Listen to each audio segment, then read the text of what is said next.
up mga ka-daywires?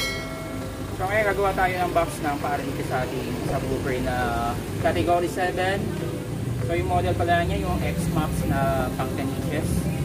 So mapapansin nyo, triple stock magnet. So talagang yung laro ng frequency nito is very low, tsaka yung excursion niya or yung patawagin is X-Max talagang malalim. So mapapansin nyo sa ibang unit ito is 1000 watts RMS din ganito kalaking structure ng magnet. So sukatin natin magnet. So 2.5 and 6.5. So ganito talaga kalaki yung magnet nung sa 1000 watts RMS ng lighting lug category 7 saka sa kinetic. Parang ganun din yung ano niya. Boys coil naman parang 4 inches eh. So wala lang tayong PS parameters na to eh, kaya i-assume ko na lang yung box na gagawin ko is parang katulad yung sa DD na kung hindi ko nagkakamali model na DD15110 na 500 watts. So doon na lang ako babase ng PS parameters niya. Although alam ko mas ano to, mas malaki ito kaysa dun sa DD1510. At least makapag-tono tayo ng box na malapit doon. So ang gagamitin pala nating pang aeroport yung 6 inches na PVC. So i-player lang natin yung kabilaan na. So ito pala yung box plan ng ating air-reported box. So sa una kong computation sa dimension ng box na 15 height, 24 length by 19 depth. Ito yung cubic feet internal volume na 3.076 cubic feet. Tapos ito naman yung port displacement nya 0.0226 cubic feet. Tapos ito yung driver displacement. So inassume ko nga na kagaya siya ng DD150, pero at least medyo malapit tingin ko. So meron tayong total na 2.7 total internal cubic feet volume ng ating box. Pero last minute na magtatabas na sana ako, sabi ni client bawasan natin ng height. So from 15 inches naging 12.5. Yan yung revise natin. So yun, kung yung una ang tune ng box natin is 39 Hz. Ngayon ito na yung bagong computation natin, 2.5 cubic feet na lang yung internal volume less the displacement ng port at saka ng driver. Meron tayo 2.2 cubic feet. Tapos yung bagong tono ng ating box is 44 Hz na. So tumaas ng 5 Hz. So mababa pa rin naman yan. Shout out po pala sa nagpapagawa ng subwoofer box na ito, kay Boss Jet Del Mundo. Salamat sa iyo. At shout out din kay Allen Audio, kay Tulsik TV, kay Elinic, kay JR Apolinar, kay Sound Channel at Pinoy Electrical Warrior. So salamat sa pagsuporta nyo sa aking YouTube channel.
So ayan mga ka-DIYers, inabot na tayo ng gabi kaya hindi na ako nakapag-take ng video kasi hindi na rin makita. So ayan na yung kinalabasan. So ang gagawin na lang natin dito, mamasilihan natin yan. tapos liha, and pintura itong panel. So yung panel kasama yung port, kaya patitibayin natin yung port.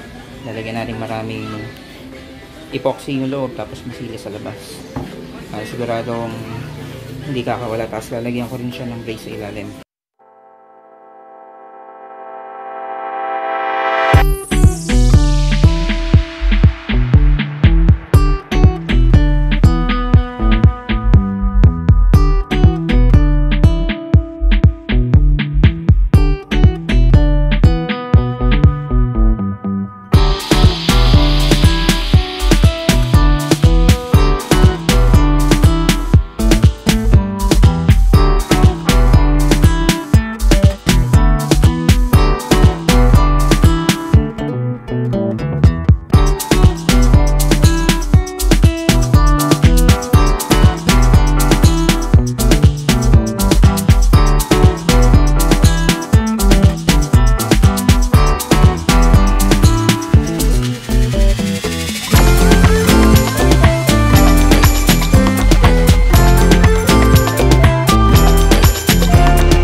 So yun, tapos na natin ang ating airported subwoofer box para sa ating category 7 X-Max na 10 inches.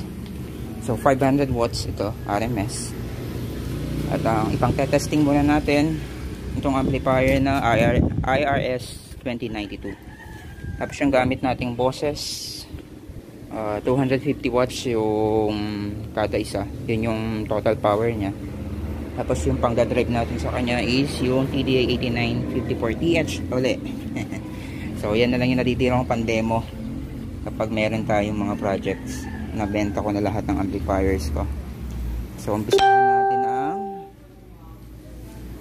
low bass.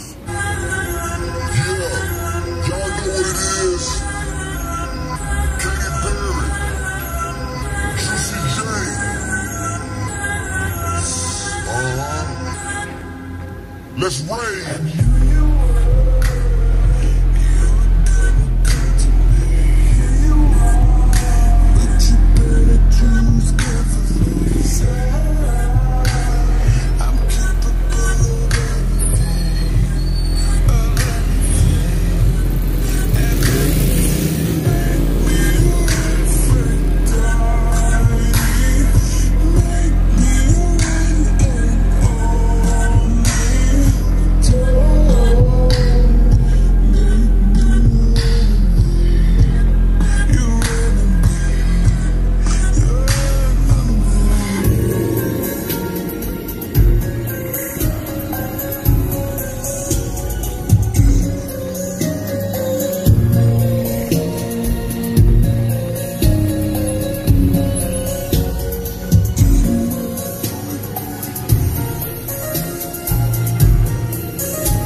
Subok naman tayo ng remix music para medyo matigas.